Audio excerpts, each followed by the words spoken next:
In today's video, I'm going to teach you how to save a project in CapCut PC.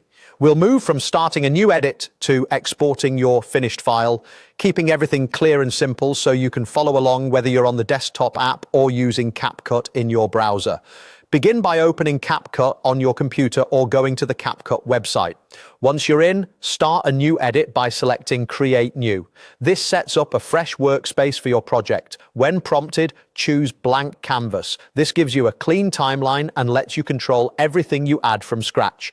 Next, bring in your media. Import your videos into the project so you can arrange clips, trim, add effects, or make any adjustments you need. As you work, keep in mind that CapCut typically keeps your draft available in your workspace. But the goal here is to save a finished file you can share or upload. That part happens when you export.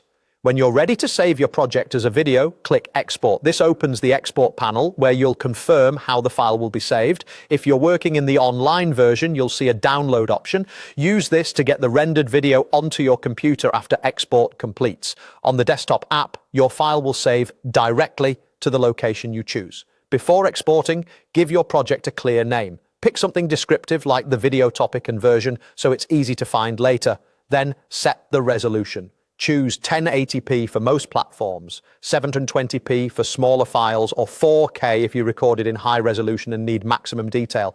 Next, adjust quality. Higher quality yields better visuals but larger files. Lower quality saves space and exports faster. Match this to your needs and your device's storage. Now set the frame rate.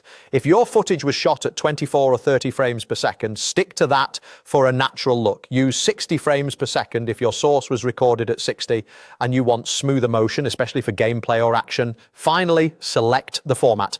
MP4 is the most widely compatible and is usually the best choice. Once everything looks right, proceed with the export. CapCut will render your timeline, and when it's finished, you can download the file online or locate it in your chosen folder on desktop. That's it. You've created, configured, and saved your project from CapCut PC with settings tailored to your needs.